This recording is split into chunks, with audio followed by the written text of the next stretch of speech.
At the very end of my treatment, I started feeling a tear in my back. It actually felt like someone was tearing the back flesh, so you can imagine how painful it was. And so I decided, he was kind of like telling me quietly, you ain't the doctor, I'm the doctor, be quiet, I got this. That I would go and find out what the problem was. Prior to I made them do a heart workup for me, because it was so many times I had been hearing people made it through chemo, and then right after that they died of a heart attack, and I didn't want that. So we compared the notes, and they were all, Cindy, ain't nothing wrong with you, you just fine, we can't find anything. And I said, well, Dr. Ivanoff, just give me a heart catheterization and you can write it off as crazy if it's good, and I won't bother you no more for the rest of my life. And thank God he listened, because when they were doing the tests, if anyone's had a heart, one of those tests, you can actually see it on the wall. You see your whole heart in the screens, and you can look at everything that's going on.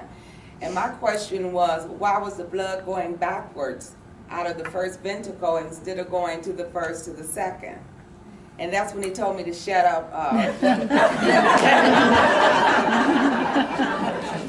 And from there I was sent to see Dr. David Miller, who's a heart surgeon here in the area. And when I went in, you know, it's kind of hard to tell a patient you've never seen, you never spoke to, you didn't do any tests, that they're finna have open heart surgery. So he's sitting there, and I could tell in his mind is going like, how do I say this? So the first thing I said to him was, Doc, I'm a real person. Keep it real with me, I'll keep it real with you. I'm straight from the hip. I already know I gotta have open heart surgery. And he said, how you know? I said, don't play, I watched Discovery.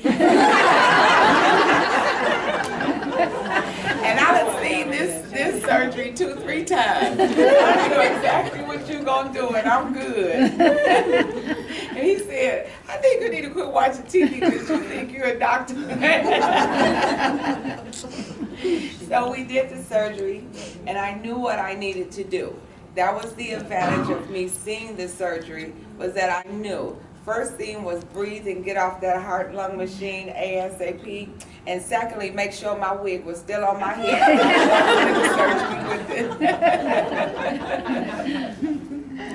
So we did the surgery, and God continued to bless me. I was in and out of the hospital in 3 days. On the second day, I was in my own private room, and they came in and caught me breaking it down to James Brown. I was and said, if you can do all that, you really can go home. So we're going to try to get you out of here ASAP because you just taking up space. So I stayed one additional day at the hospital, and then I was released.